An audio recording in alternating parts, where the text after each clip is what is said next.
আমরা শেষ ক্লাস নিয়ে ফেরত এলাম। আশা করছি সলিউশনটা আমরা শেষ করতে পারবো এই ক্লাসে। কতগুলো ছোট ছোট প্রশ্ন অভিস্রবণ চাপ সংক্রান্ত আসে। দেখো,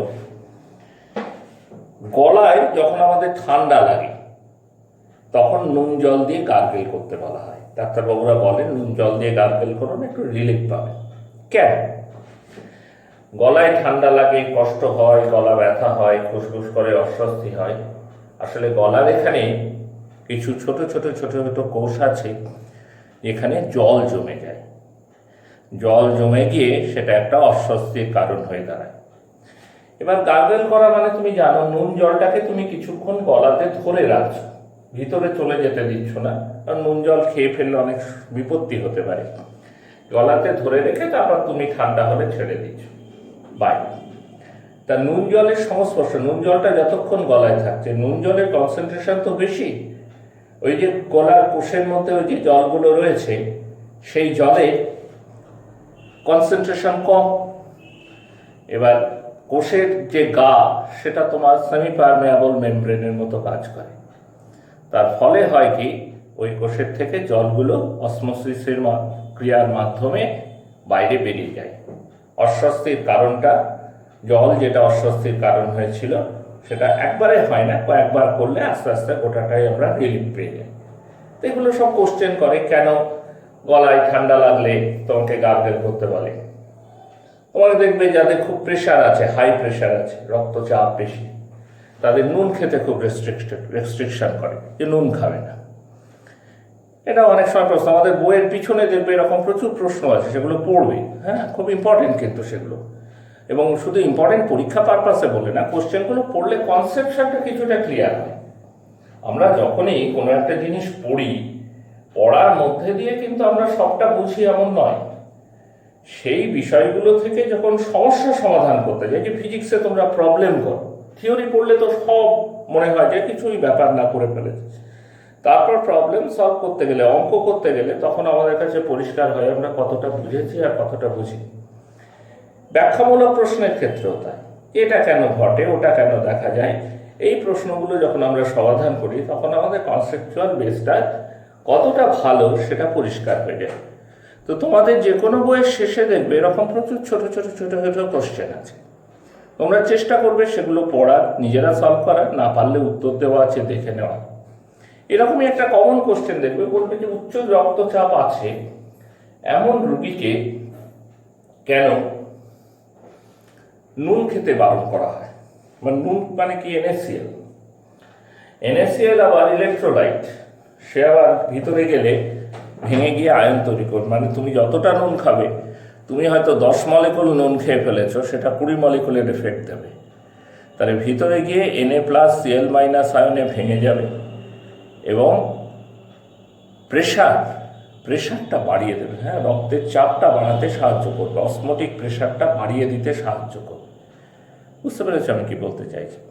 অসমোটিক প্রেশার কলিগেটিভ প্রপার্টি, এটা ডিপেন্ড করে নাম্বার অফ সলিউট পার্টিকেল। এখন নুন যদি রক্তের সাথে বেশি পরিমাণে মেশে, নাম্বার অফ আয়ন বেড়ে গেল, নাম্বার অফ পার্টিকেল বেড়ে গেল, তাহলে রক্তচাপটা বেড়ে যেতে পারে এবং সেটা রক্তবাহী নালীর ওপর চাপ সৃষ্টি করে বেড়ে গিয়ে নালীটা যদি কোনোভাবে ক্ষতিগ্রস্ত হয়ে পড়ে, সেটা খুব ফ্যাটাল।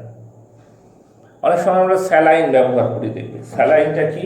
স্যালাইনটা হচ্ছে আসলে 0.84% NaCl। হাসপাতালে রোগী নিয়ে গেলে দেখা না, যে প্রথমে ডাক্তারবাবুরা অনেক ক্ষেত্রে একটা স্যালাইন দিয়ে রাখলো প্রথমে।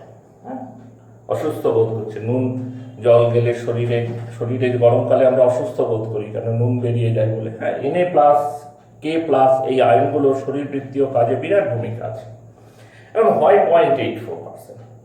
তার কারণ হচ্ছে রক্ত, আমাদের শরীরের যে রক্ত, সেটা হচ্ছে 0.84% NaCl দ্রবণের সাথে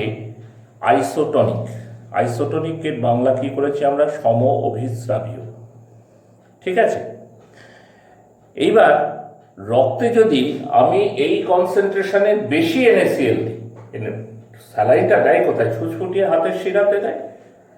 তাহলে কি হবে?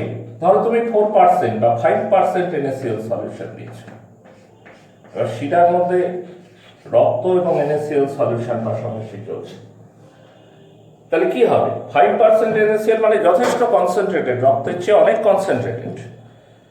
তাহলে সে কি হবে? দেখবে রক্তের থেকে জলীয় অংশগুলো আস্তে আস্তে বেরিয়ে আসছে, লোহিত রক্ত কণিকার থেকে জলীয় অংশগুলো আস্তে আস্তে বেরিয়ে আসছে, চুপসে যাচ্ছে রক্ত কণিকা। যদি তুমি এটার চেয়ে কম কনসেন্ট্রেশনের NaCl দাও, 0.25% NaCl, বা পিওর জল দিলে, খুবই আর কিছু থাকলো না, তাহলে আবার উল্টো বিপদ। তখন ওই লোহিত রক্ত কণিকার মধ্যে জল ঢুকে পড়বে, কারণ বাইরের কনসেন্ট্রেশন কম, ভিতরের বেশি। অসমোসিস ক্রিয়ায় লোহিত রক্ত কণিকার যে বাইরের আবরণটা, সেটা সেমিপারমেয়াবল মেমব্রেনের মতো কাজ করবে এবং জল ভিতরে ঢুকে যাবে। জল ভিতরে ঢুকে গেলে কি করবে? কণিকাটা আস্তে আস্তে ফুলে যাবে, ফুলে গিয়ে একটা সময় ফেটে যাবে। এটাকে হিমোলাইসিস বলে, বুঝতে পেরেছো? সেজন্য খুব কনসাসলি এই সলিউশনটাই আমরা ইউজ করি, 0.84% NaCl সলিউশন। এখান থেকে তোমার এরকম প্রশ্ন করবে যে হোয়াট ইজ হিমোলাইসিস, তখন বলতে হবে যে রক্তকে যদি তার চেয়ে কম গাঢ়ত্বর কোনো সলিউশন বা পিওর ওয়াটারের টাচে, সংস্পর্শে রাখা যায়, তাহলে অসমোসিস প্রসেসে লোহিত কণিকার মধ্যে, রেড ব্লাড কর্পাসেলের মধ্যে জল প্রবেশ করে, যেটা ওই কণিকাটাকে ফুলিয়ে দেয়, একটা বাল্ব, স্ফীতি দেখা যায়, এবং আলটিমেটলি এটা ফেটে যায়, নষ্ট হয়ে যায়। ঠিক আছে, এই ঘটনাটা হচ্ছে হিমোলাইসিস। কেন স্যালাইনে NaCl এর কনসেন্ট্রেশন 0.84% রাখা হয়? তার কারণ এই পার্সেন্টেজ NaCl সলিউশন রক্তের সাথে আইসোটোনিক। আইসোটোনিক হলে কি হবে? পাশাপাশি যখন রক্ত যাবে এবং 0.84% NaCl সলিউশন যাবে, তখন কোনো অভিস্রবণ হবে না, না রেড ব্লাড কর্পাসেল থেকে জল বেরোবে, না তার মধ্যে জল ঢুকবে। দুটো পাশাপাশি নিজের মতো নিজের কাজ করতে পারবে। সেই জন্য আমরা স্যালাইন হিসাবে এই সলিউশনটাকে ব্যবহার করে থাকি। আর একটা কোশ্চেন তোমাদের একটু করায়, ধরো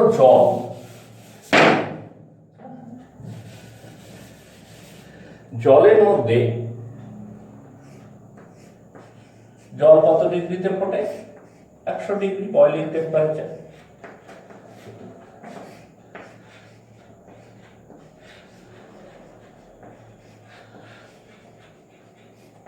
তুমি KI দিলে, এর মধ্যে কি দিলে? KI, potassium iodide.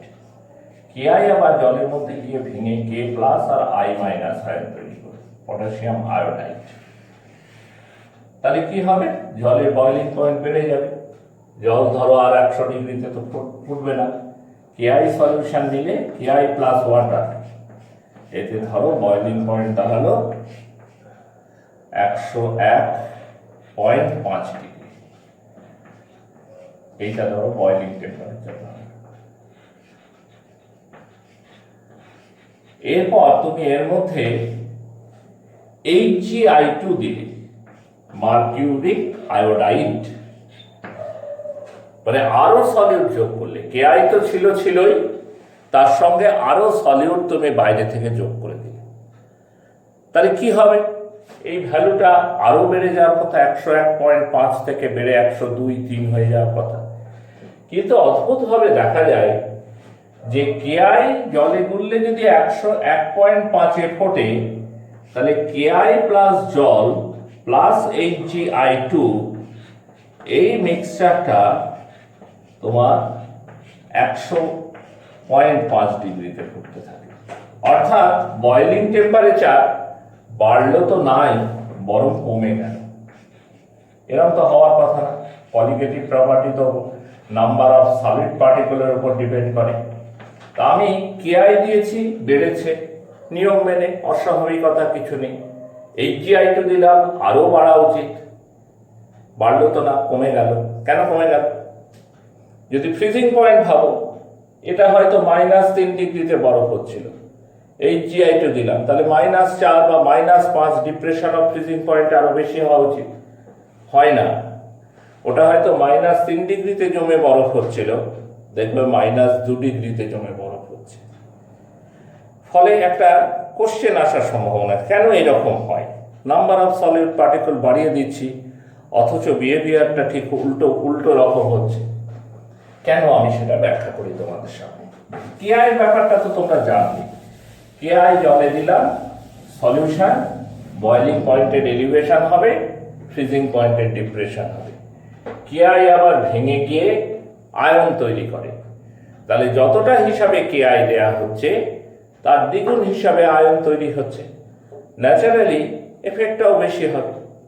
এবার HgI2 দিলে কি হয় না, HgI2 গিয়ে কেআই এর সাথে রিঅ্যাক্ট করে, 2Ki প্লাস HgI2 বিক্রিয়া করে কি তৈরি করে যেন একটা জটিল আয়ন তৈরি করে, K2HgI4, potassium potassium mercuro iodide, potassium mercuro iodide. K2HgI4 কিন্তু এই অবস্থায় থাকে না, K2HgI4 তৈরি হয়, তৈরি হয়ে আবার ডিসোসিয়েট করে যায়। কিভাবে? 2K plus plus HgI4 2 minus. কটা আয়ন তৈরি করলো দেখো, দুটো ক্যাটায়ন একটা অ্যানায়ন, তাহলে মোটের উপর 3টে। আমি যদি বলি নাম্বার অফ আয়ন কমে গেল, তোমরা কি মানবে সেটা? তোমরা বলবে যে কেআই ভেঙে তো দুটো আয়ন হচ্ছিল, এখন তো 3টে আয়ন হচ্ছে। আমি বলবো একটু ভালো করে লক্ষ্য করো, দেখো এক অণু HgI2 এর একটা মলিকুল কটা কেআই এর সাথে রিঅ্যাক্ট করছে? দুটো কেআই এর সাথে রিঅ্যাক্ট করছে, করে K2HgI4 দিয়েছে। এখন ধরো তুমি HgI2 দাওনি, না দিলে কি হবে? দুটো কেআই তারা ডিসোসিয়েট করবে, ডিসোসিয়েট করে কি করবে? 2K plus plus 2I minus, তাহলে মোট কটা আয়ন? 4টে আয়ন। অর্থাৎ HgI2 না দিলে দুটো কেআই ডিসোসিয়েট করে 4টে আয়ন তৈরি করত। এবার যেই তুমি HgI2 দিলে সঙ্গে সঙ্গে হলো কি, ওরা নিজেরা রিঅ্যাক্ট করে একটা কমপ্লেক্স তৈরি করলো, যেটা ভেঙে কিন্তু 3টে আয়ন দিল।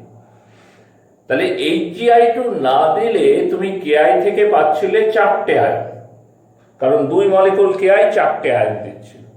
এবার HgI2 দেওয়ার ফলে HgI2 এবং 2 মলিকুল কেআই সব মিলিয়ে 3টে আয়ন দিচ্ছে, তাহলে নাম্বার অফ আয়ন কমে যাচ্ছে। নাম্বার অফ আয়ন যদি কমে যায় তাহলে যেমন যেমন রেজাল্ট আমরা দেখছি সেটাই স্বাভাবিক, অর্থাৎ যত বয়েলিং পয়েন্ট বেড়েছিল শুধু কেআই থাকাতে, এবার বয়েলিং পয়েন্ট সেখান থেকে কমবে, ফ্রিজিং পয়েন্ট যতটা নেমেছিল তার তুলনায় একটু বাড়বে। বুঝতে পারছো তো? এটা বিক্রিয়া করার জন্য এই ঘটনাটা ঘটছে।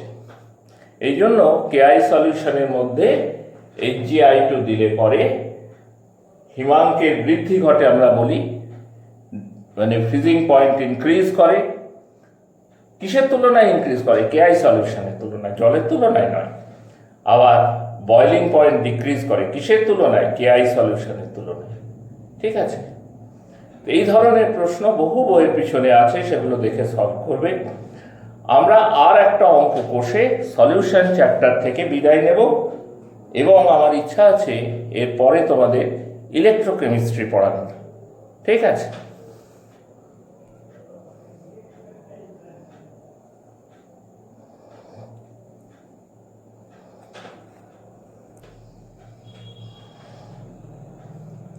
দেখো এখানে একটা অঙ্ক পেপার আমি ইংরেজিতে লিখেছি, এই পার্টটা কি জিনিসের পরে ব্যাখ্যা করছি। অঙ্কটা এখান থেকে শুরু। 0.004 মোলার একটা Na2SO4 solution is isotonic with 0.01 molar glucose solution. মানে 0.004 মোলার Na2SO4 সলিউশন এবং 0.01 মোলার গ্লুকোজ সলিউশনের osmotic pressure same. What is the degree of ionization of Na2SO4 solution? Na2SO4 সলিউশনের ডিগ্রি অফ আয়নাইজেশন, তার মানে আলফার ভ্যালু জানতে চেয়েছি। ঠিক আছে? আমরা কি করে করবো দেখো, পাই ইকুয়াল টু সিকেটি, এই ফর্মুলাটা আমরা ব্যবহার করব। এখন পাই ইকুয়াল টু সিকেটি এই ফর্মুলাটা গ্লুকোজের ক্ষেত্রে আমরা এইভাবেই ব্যবহার করতে পারি, কোনো অসুবিধা নেই। কিন্তু Na2SO4 এর ক্ষেত্রে ইউজ করতে গেলে আমাকে একটা ফ্যান্টম ফ্যাক্টর আনতেই হবে। পাই ইকুয়াল টু n ইন্টু সিকেটি। কেন আনতে হবে না, Na2SO4 হচ্ছে ইলেকট্রোলাইট, এটা ডিসোসিয়েট করে সলিউশনে, তার নাম্বার অফ সলিউট পার্টিকেল বেড়ে যায়। তো আমরা একটা একটা করে করি। ধরো পাই Na2SO4 মানে Na2SO4 এর অসমোটিক প্রেশার, সেটা সমান I ইন্টু সি, সি তো বলে দিয়েছে 0.004 মোলার। হ্যাঁ, তুমি একটা জিনিস মনে রাখবে, যেটা হচ্ছে যে ডাইলিউট সলিউশনে তোমরা elevation of boiling point, depression of freezing point, এইসব জায়গাতে মোলাল কনসেন্ট্রেশন ইউজ করেছো, কিন্তু এইখানে অসমোটিক প্রেসারে আমরা মোলার কনসেন্ট্রেশন ইউজ করি। 0.004 ইন্টু টি, টি যেমন আছে থাক, তেমনি পাই গ্লুকোজ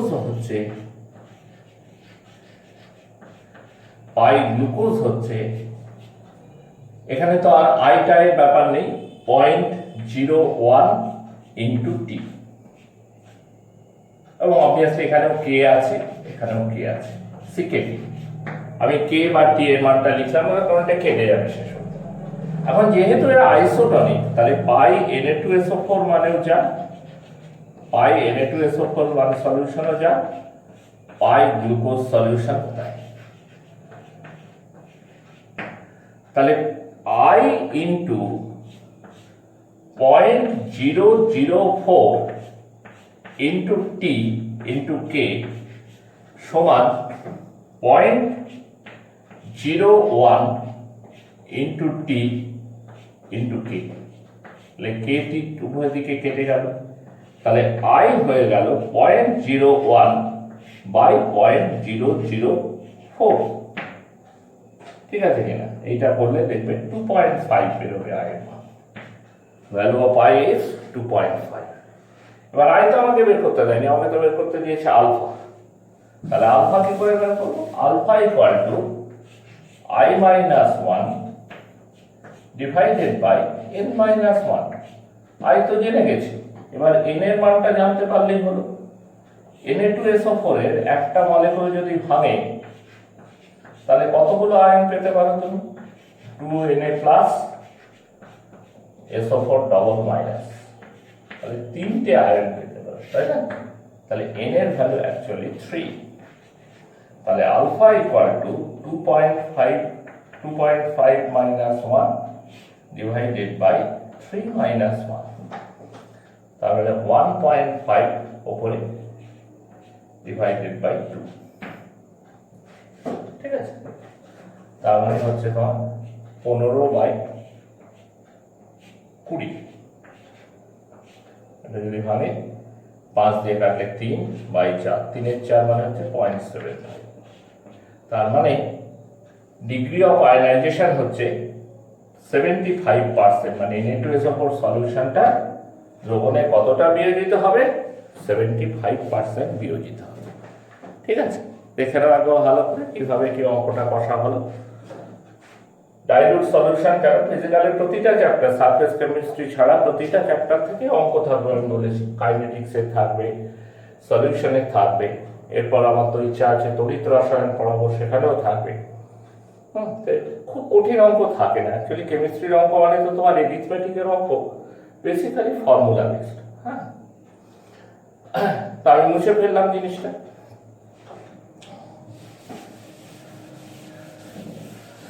এইবার এই দুটো জিনিসকে একটু সামনে নিয়ে আসি। এই ফর্মুলা থেকে যে তোমাদের একটা অঙ্ক করতে দেয় তা না, কিন্তু জেনে রাখো, বুঝলে? অনেক সময় কম্পিটিটিভ পরীক্ষা ওগুলো তো এলিমিনেশন টেস্ট দিয়ে দিতে পারে, এগুলো প্রমাণও করা যায়।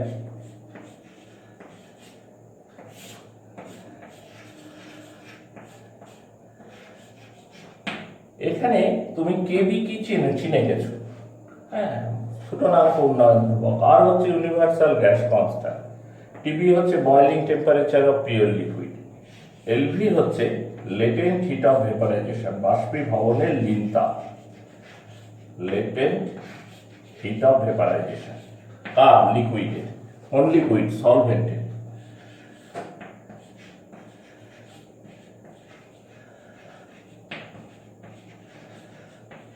latent heat of vaporization similarly kf দিয়ে আরেকটা ফর্মুলা আছে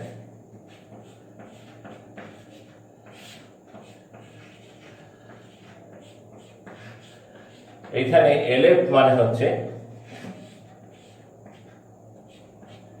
latent heat of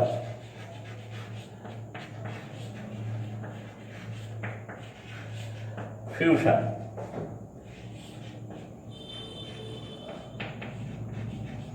latent heat of fusion বাষ্পীভবনের জন্য প্রয়োজনীয় লিনতাপ ঠিক আছে কিনা তো আমরা এখানে সলিউশন চ্যাপ্টার পড়া শেষ করছি তোমরা বই পড়বে এবং অঙ্ক কষবে মন দিয়ে দেখবে অঙ্কগুলো মোটামুটি করতে পারা যায়